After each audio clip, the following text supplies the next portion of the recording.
From Tumwater, Washington, going out to the 5 counties and beyond. No Shh, it's the TRL Podcast. I'm Chris. I'm Annalisa, and we are your hosts for the library podcast that talks about more than just books. Hi, Chris. Hi, Annalisa. How are you? I'm good. I'm enjoying the roughly 90 minutes of additional daylight that we've been getting throughout the month of February. Yes, to finish work and for it not to be totally dark is kind of life-changing. It makes a difference. It makes a big difference. So let's talk about our episode today. Yeah, today's topic is a little different than some of the episodes we've done in the past. We're going to be talking about loneliness and social isolation as a public health emergency. And if you are listening and you're wondering what in the world that has to do with the library and why we're talking about this, then just hang tight because all will be revealed. Right. To my left, Elizabeth Hawkins. Elizabeth, what is your job title so I don't mess that up? Yes, so I am the Parent-Child Health Education and Outreach Specialist with Thurston County. That is a mouthful. It is a very big mouthful. And to her left, Brian Windrope. And I am the Executive Director of Senior Services for South Sound. Welcome to both of you. Thank you. Two opposite ends of the spectrum there, which I think is interesting, especially for today's topic. So to get into this a little bit, in December of last year, the Thurston County declared loneliness and social isolation to be a public health emergency. That's correct? Yes, it is. Can you, Elizabeth, tell us what went into that declaration? Why was this something that Thurston County decided to do?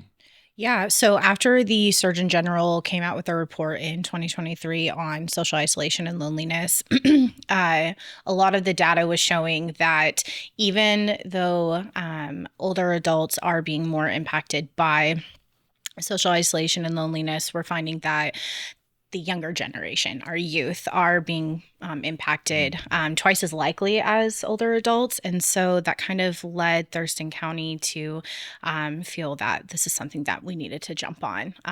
We have pretty high rates of mental health challenges going on in Thurston County, and we can kind of correlate that between social isolation and loneliness. I thought that was interesting. I had heard you give a keynote address at panel discussion that Timberland hosted around that same time, actually the same day that declaration was made. Yes.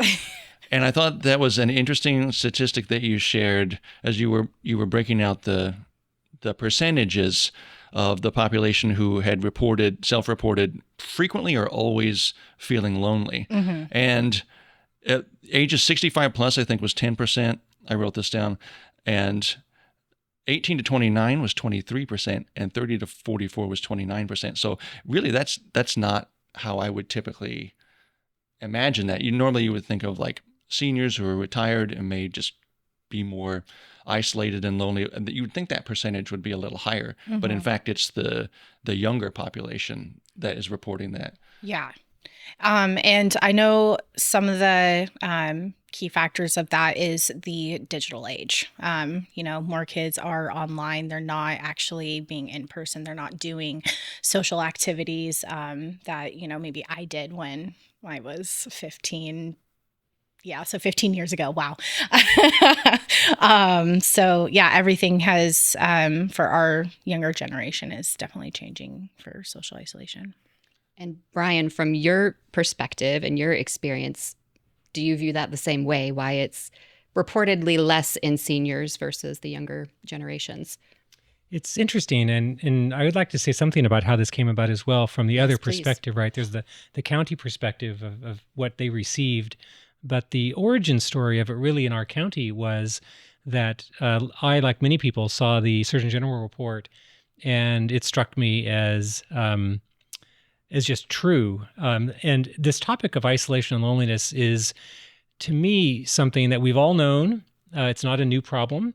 It is a very familiar problem in our society, but it strikes me as something that has new urgency to it. And so my organization, Senior Services for South Sound, recognized it as a very serious problem among seniors. And there was a report that came out in 2020 that predated the Surgeon General report by the National Academy of Sciences that highlights just the issue among the older population. It's a PDF. If you want to look it up, it's Social Isolation and Loneliness in Older Adults by the National Academy. And it actually reports much higher levels of reported isolation and loneliness among seniors than the numbers we just talked about, like 35%. And so I suppose it depends a little bit on which paper you're looking at. Right. But what matters, I think, is that it exists certainly among all ages. And there's no question about that. And what I think is more interesting is how it manifests differently among different ages and what the causes might be among different ages. So among seniors, as we would all appreciate, seniors can easily end up living alone, right? Because of one circumstance or another, including losing a spouse. And where young people report high rates of isolation and loneliness, even though they're surrounded by people all day long, seniors often end up isolated and lonely because they are truly isolated. Right, literally alone. Literally isolated. We operate a Meals on Wheels program, for example. Most of our Meals on Wheels recipients around Thurston County and Mason County live alone for any number of reasons, but they live alone and they're not able to cook for themselves, and so we bring food to them. So the question about how it came about was that my organization adopted a theme of battling isolation and loneliness for our work in 2024, which is a very unusual thing to do. If you know nonprofits, we have missions and values and visions and all these sorts of things, guiding principles, strategic plans. But we adopted a theme to our work. And the theme was just this, battling isolation and loneliness. And my board was unanimous in agreement, and we just started working on it. And a long story short, we quickly discovered that we would be more effective in community and have a coalition. And so the three partners that I'd like to highlight here today are the United Way, Chris Wells, their executive director, the South Sound YMCA, Kyle Cronk, and Cheryl at the library system. We're all very quick to want to join in and work together on this. And so those four organizations, and there were certainly others that could have been a part of it, but I suppose we ran out of time and energy to get too big of a group. So those four worked together and did the work to talk about how it played out in our organizations among the library community, the YMCA community, the United Way community. And we started working with the county health department, both the prior director and the current director, to see what their interest was, because San Mateo County in California had declared it a public health crisis in their county back in February of 2024, soon after the Surgeon General report. And so we worked with the county, and then leading up to where Elizabeth became involved, we were able to have it be passed in this county. The first county in Washington, by the way, to our credit. I was going to mention that myself. Yeah. Yes. So so the second in the nation, which is really cool. That is really cool. Yeah.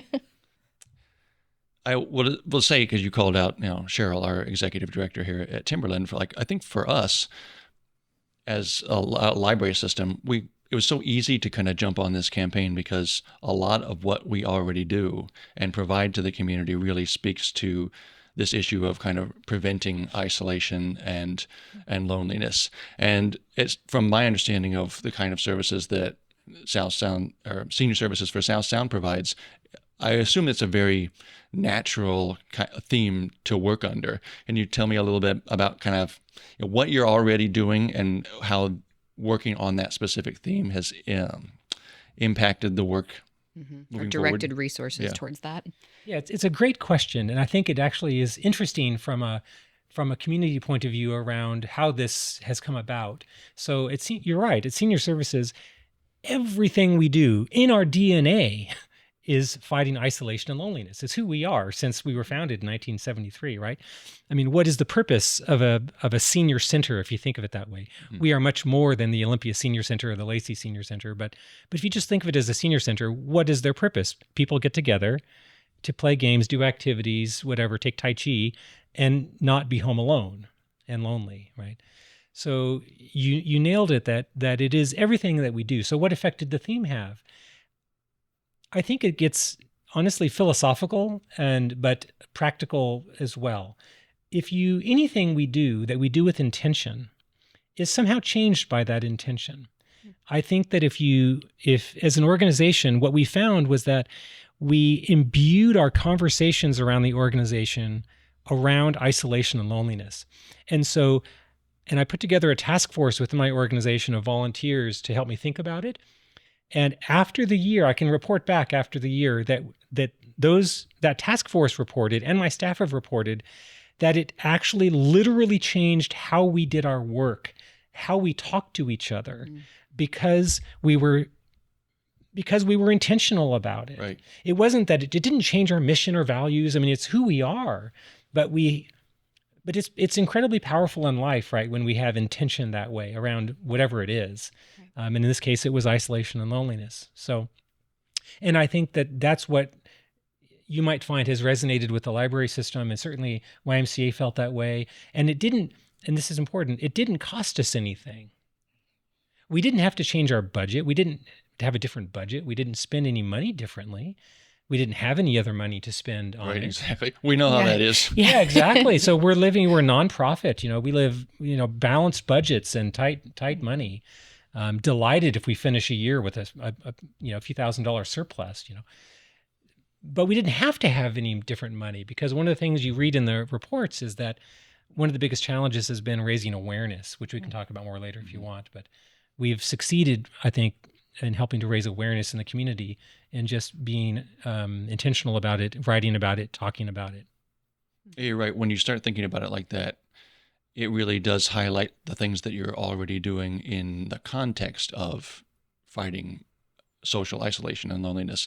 I thought back when we started having these conversations, I thought back to years ago when I worked in the branches. I was in Centralia, but we would have story time for all ages, right? From like birth to family story time.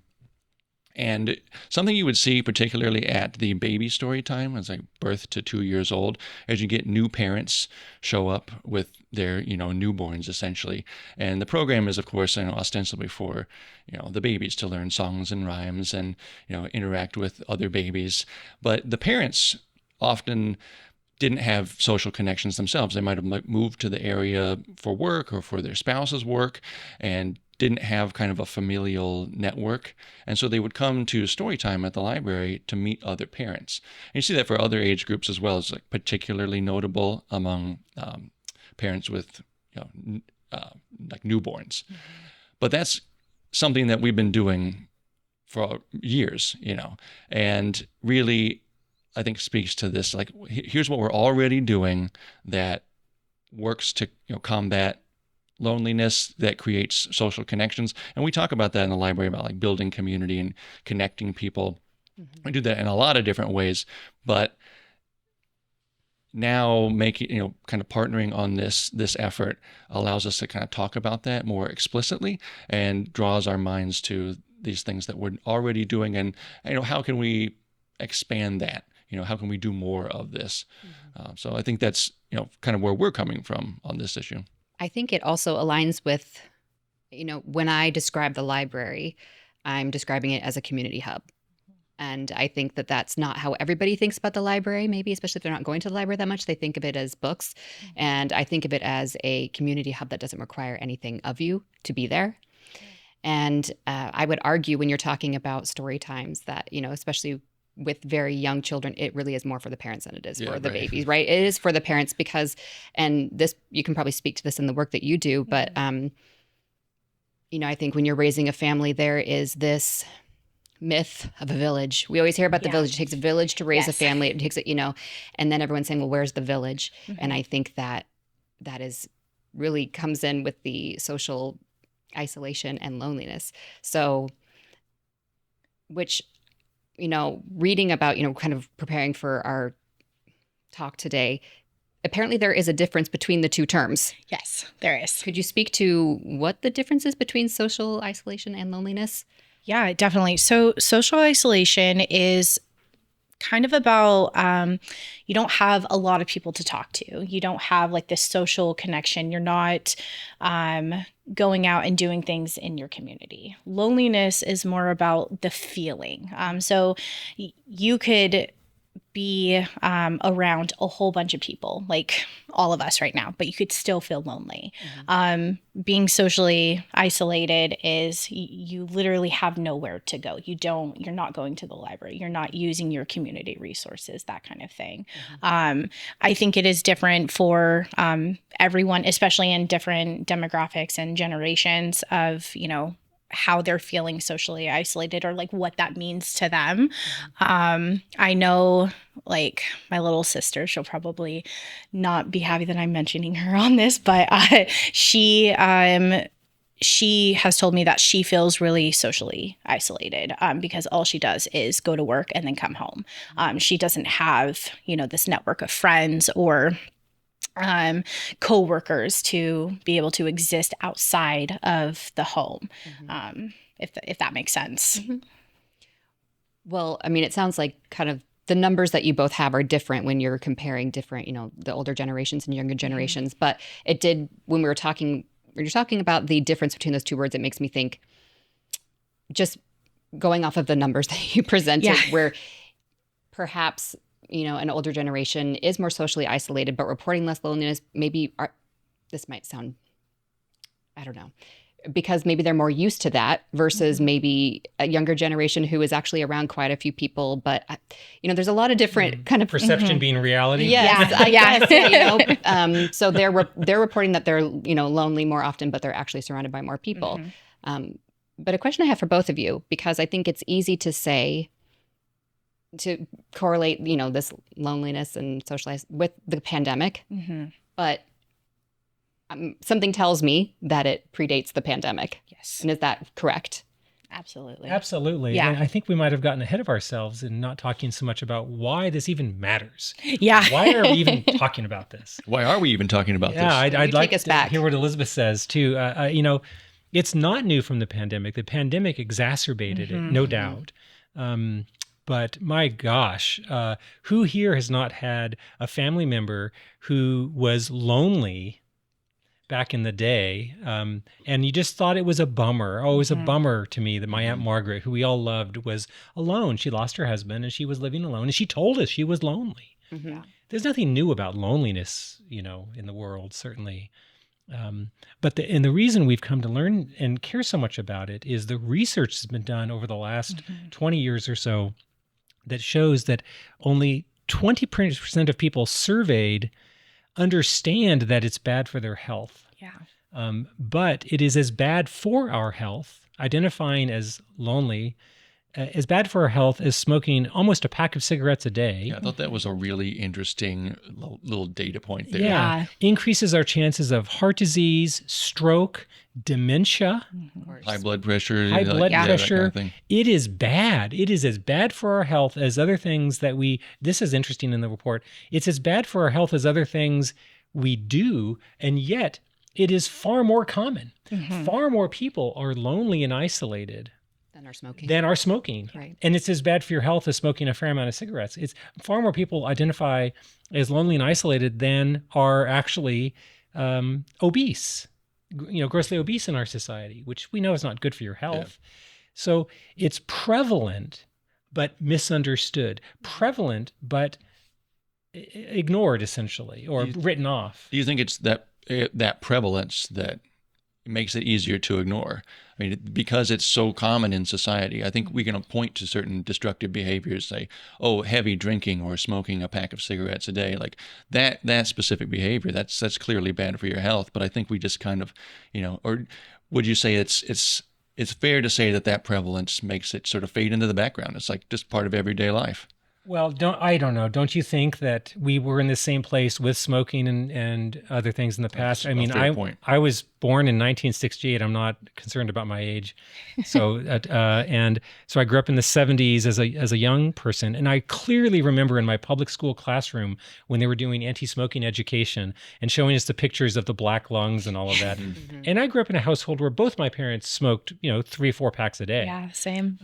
And so we moved our society away from normalizing smoking as just what everybody did.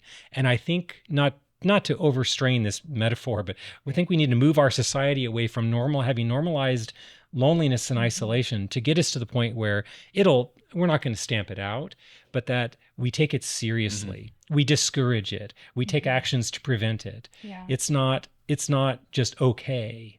The way, honestly, smoking was, say, in the 40s or 50s, when Right. it's just what you did. I mean, it was cool to do it. My mom started because it was what the cool kids did in 1955. And it's not so, not to get into that, but it's a more complicated topic now with much less usage of it. So, yeah, what do you think, Elizabeth? Well, I kind of wanted to touch on like why us doing this declaration was so important. And a lot of it was because of that. We want to start the conversation. We want to make sure that people understand what the difference is between social isolation and loneliness and how we can, combat it. And as, Brian said, like, we're not doing anything like extraordinary with, we don't have a whole bunch of funds to do so, but we're doing the things that we can with, I guess, the resources that we have available, partnering with, organizations and really just starting that conversation. So yeah. Bringing awareness. Yes. So here's a quick story to Elizabeth's point, right? Again, intention matters. Consciousness around things matters. So this task force that I'd had was filled with people, seniors actually in all cases, who were advising me on this campaign, what could we do and so on. What they reported back after the year, we had a debrief meeting, was incredible stories about things like this. So one lady said she had a neighbor who had been very active in the community, lived alone, but was active, socially active and so on, who had hip surgery or some kind of knee replacement surgery, something like that. And this person on my task force said she now knew she should not leave her alone in her house. So she went over every day and took her lasagna and checked in on her and the friend was so appreciative of this, that she said she wouldn't have done that if she wasn't so aware through this discussion around the negative health impacts of being isolated and lonely. So she didn't, there was no skin off her back to go see her friend. She liked the lady, but she wouldn't have done that otherwise. And that's the power of this, I think. Yeah. Even in my life, in Elizabeth's life, and your lives, right? We can just take seriously that we ourselves should avoid being isolated and lonely to the extent we need to be. By the way, I like to go on long solo backpacking trips. So on the subject of the difference between the two, there's intentional isolation that I happen to really enjoy. But that's different than unintentional isolation. I was going to say that story resonates with me in particular because I am such an introverted person. I get my social battery filled at work every day so fast that I don't typically think of myself as lonely. Can't remember a time in my life that I have ever felt lonely. I go home to my wife, all the social interaction that I need between work and my home life. And so if we're not raising this kind of, having this kind of conversation about, the wide impact that loneliness has on society and how it impacts people differently, it's not really going to be super high in my consciousness because I'm so taken care of. I don't necessarily think about it. It's not top of mind for me. I have all the social connections, that I could ever know what to do with. So I know that I'm not the only one like that. I mean, the library world's full of people who are very introverted, so I'm around other introverted people. But having this conversation, kind of puts it in the spotlight a little bit, so I can identify with that person. Like, I wouldn't necessarily think like, oh, maybe I should go visit so and so, or maybe I should call my mom this weekend or whatever. Yeah. We put out bumper stickers a couple of years ago that have remained very popular. And all it says is, call your grandma. It's so cheesy and so fun. And we did it before this campaign around isolation and loneliness, but it's true, right? Mm-hmm. Just take that extra second and check in on the people you care about. If we all did that, that would already make a big difference. Intentional isolation is different, and it's separate from personality traits. By the way, the research shows that it's not as though only extroverted people experience loneliness, right? It really is circumstantial to us, but it's widespread enough in society. They say that some reports I've read report up to 50% of Americans across all ages will report isolation and loneliness during the course of a year. Mm-hmm. So it's separate from gender. It's separate from personality types. I consider myself an ambivert, like ambidextrous. I'm really, when I take personality tests, I'm right on the middle, which is, good, I think, useful to me. But so we should focus on the problem, less on the characteristics of people with the problem. Sure, right? yeah. Whether you're 18, 14, 75, 95, what do we care? It matters, but really what matters is that we take it seriously and do what we can as a community of organizations, partners, and people to do something about it. And it's in our grasp, right? We have the agency. It's not beyond us. Yeah. It's not like you need some pill or some advanced training to say, hey, how you doing? Hey, do you want to, we never got around to taking that walk, or let's go to the library. And I know you wanted to get some books on the Russian Revolution and so on. I mean, just taking those little steps to engage that we struggle with today. Yeah. I know for myself, being in this line of work, I have become a lot more intentional about making sure that the people that I'm around don't feel socially isolated and lonely. I have a lot of friends who are parents, and, with my work at the county, we are focusing, on parent-child health and parent mental health. And what we are seeing is that, parents, especially like single parents, they are feeling this enormous amount of like loneliness and being socially isolated. And this is due to a number of reasons. One, like if they're low income, they may not have the ability to go to a community event because they may not be able to afford a babysitter. They may not have a car, those kind of things. And so kind of being in this line of work, I have taken, I guess, a really big interest in making sure that all of my friends who are parents are like not lonely, and just kind of having those conversations that, parenting is hard. And, there's this whole community out here. Thurston County, we actually have a parenting and postpartum support group that we do twice a month. And it can be for moms, dads, anybody who's a parent, to little ones. And we're really trying to foster that community collaboration so parents don't feel lonely. Being a parent of a young child is like being very lonely, but also never, ever, ever alone. That's the ever. truth. Yeah. That's the truth. But I do think, I've had a lot of thoughts as we're talking, and, I think sometimes those barriers are mental. Sometimes it's not a matter of the car. It's not a matter of, even if the event is free, there's still something that's kind of, well, certainly it's kind of hard to get out of the house with a newborn, and that's part of it. But something that I find very fascinating about this topic you want to say something? I get so fired up about these things. Oh, do you? Yes, I do, because I've had the good luck to travel and in Europe. And I think part of what you're saying is true structurally in our society. And I think it's a particularly American challenge in some ways. If you travel in Italy or France, or pick your country there, the cities are older than cars, right? So they were walkable cities. Right. And so people are outside, and the weather, is conducive, perhaps. But people are outside all the time and socially engaged. So there's a very American sense of independence and a notion individuality, I think. That's compounded by our cities were built after cars. And so we don't walk the streets. We don't have casual interactions the way you do in Paris or Rome or small towns even. I'm right there with you. I think this topic is fascinating. And I think it is those little interactions all day long that can combat the feeling of isolation and loneliness. It doesn't have to be you went to like a big event that completely depleted your social battery. It is these little interactions. And I think now it's so easy to stay home.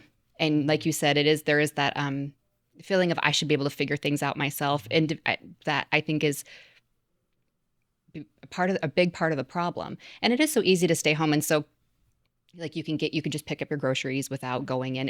So it's all these little, and that's so convenient, and it increases the amount of time that you can be at home. But then you don't realize that those little interactions all day long kind of would have kept you afloat, especially as someone who is suffering. If you're a new parent, or we're realizing no one's exempt from experiencing this at some time. That's right. And so this convenience of lifestyle that we're having doesn't actually benefit us as far as interacting, feeling connected. Yeah. When we're talking about like getting out and doing things in the community, or like getting out of the house, I know we're talking, you were both, primarily centered. I know the Senior Services for Southtown is not just Thurston County, but, this conversation started when, Thurston County started talking about social isolation and loneliness, and that's kind of where it has grown out of. But in the library, we cover 5 counties, and a lot of our counties have library branches in smaller communities, right? And there's not necessarily as much to get out and do, especially for the months of the year when it's cold and dark, and even if you have like places for outdoor recreation, it's not necessarily appealing for 6-7 months out of the year. And something that we're doing in the library is attempting to create more space for connection in our smaller communities, and doing things like putting play structures in the new library in Randall, in East Lewis County. And that gives a place for, parents to come, bring their kids, connect with other parents while the kids are, playing in the library, check out some books and take home. And we're trying to do more of that in locations around the 5 counties we serve, where there just might not be as many opportunities for social connection outside of the library. So I wouldn't be doing a very good job as a podcast host and library person if I didn't toss that out there as well, that it goes kind of beyond just, the Olympia, Lacey, Tumwater area. Yeah. It's a national issue. It's an international issue, depending on where in the world you're talking about. So, no, we're all in this together. I'm so delighted to be here on this podcast, because any sense of organizational ownership of this notion would be just ridiculous, right? Mm-hmm. It's just a widespread of all ages. We've talked about that. All ages, all demographics. It pays no respect whatsoever to any of the many ways we categorize and falsely categorize people. Right? It just doesn't care. This challenge we face with isolation and loneliness. And in rural communities, people who live in rural parts of this country can live there in part because, they don't want to deal with the hustle bustle of the city, right? They might prefer to have more time alone, perhaps. But that doesn't mean they also don't need meaningful connections. So it really is open to work being done at all levels of our society. So how do we get the word out and continue to push this forward over the coming months and years? Well, I'm delighted. I want to thank Thurston County Public Health so much for their leadership on this. And Dr. Jen Freiheit, the director, has been a great ally to this. And I can speak for myself, my organization, that it has been really powerful to talk about this through our newsletters, conversations we have among our staff and with our volunteers, and through newsletters. I wrote many of the executive director letter in the newsletter pieces last year about isolation and loneliness. And I can't tell you the number of times people would reach out to me afterwards and say, "Thank you so much. Thank you so much for talking about this, because I know it's an issue." So again, 20% of people recognize it as being a problem. And there's 2 words that we've used: raise awareness and take action. So you can take action to raise awareness, of course, Venn diagram wise, but raising awareness is where we're at. So the library system raising awareness, the county raising awareness with this declaration is huge. All of us raising awareness. If we can get the population to the point where, let's say in some scenario that South Sound, including all the counties that TRL serves, if surveys show that, 80% of people recognize that being isolated and lonely was bad for their health, where if you surveyed people and asked them about cigarettes or something, it would be over 90% know that it's not good for them, it's right? Self-evident at this point. Yes, I mean, you can still do it if you want. I mean, that's a personal choice we should all have. But it's not good for you. Right. If we could get the population shoot just over 50%, not to mention 60, 70, 80%, that would be a huge win. And then, that's a today problem. there's the tomorrow problem might be that we need funding, state funding, federal funding, to do more interventions, and the library system could use more funding to do things like play structures in libraries or so on. But that's we are not incapable of making meaningful action today in raising awareness and getting those numbers of recognition up in our community. Yeah, the county is, we're trying to do that with our social media campaign, just allowing a conversation to be started. And a lot of my work, I also do mental health, education and outreach. And I am working with different organizations that want me to come in and talk to people about social isolation and loneliness. So really, just spreading the word and awareness as much as we can.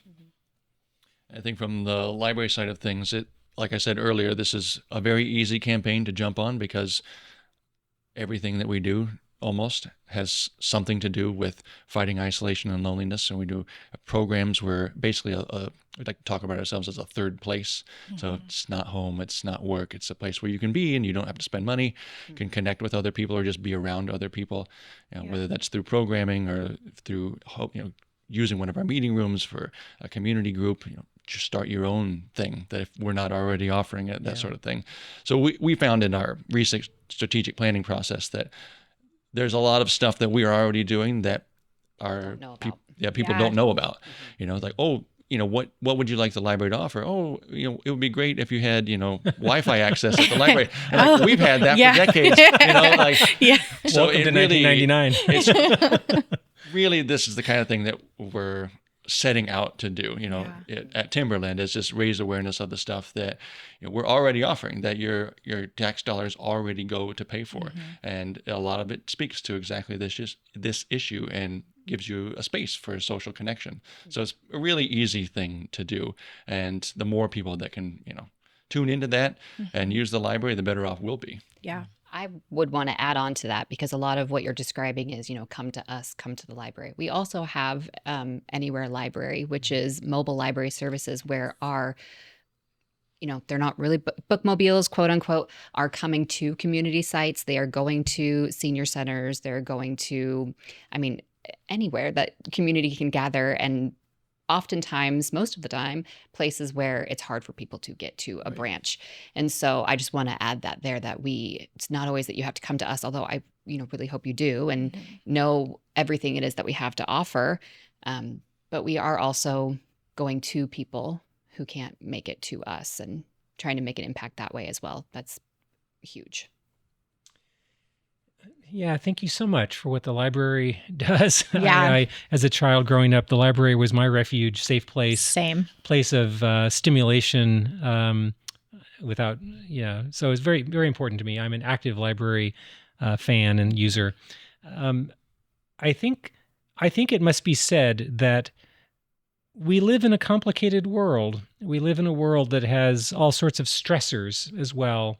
And I think that I've had a number of conversations recently about the news cycle and the effect that has been having on people's psychological well-being, their sense of connectedness, their sense of all sorts of things is being challenged. And without getting into, this isn't about politics, but just the stresses we have in the world as citizens.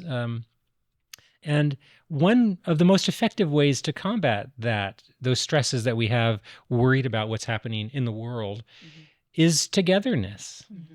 That Kyle Cronk said this, I think he said it casually. It could be a motto. I don't know. YMCA executive director. And he says, we're just better together. And it's simple and it's true, right? We're better together when facing the world. We're better together when facing anxiety about the world. Mm-hmm. We're better together than we are alone. So I think I should mention that because I know among my organization, friends, family, the conversation right now is a very intense one about threats to senior funding, threats to funding to feed seniors. Really stressful for us because of the work we do. And so how do we show resilience in the face of stresses? Connectedness, smiles, being human with each other. because we can control that. We can't control everything beyond our little neck of the woods, but we can control. Hi, Elizabeth. Yeah. It's good to see you. Yeah. I also feel it would be remiss if we didn't mention, as someone who works in social media and a longtime user of social media as well, that we have the illusion of being more connected than ever. Mm-hmm. I was listening to Esther Perel on a podcast recently, and she talked about how you can have, 500 virtual friends and not someone that can take you to the doctor. Yep. Yeah. And so I think it's this interesting trajectory we've seen, this idea of we're so connected, we're more connected than ever. We can keep in touch with anyone you've ever met and a lot of people you haven't.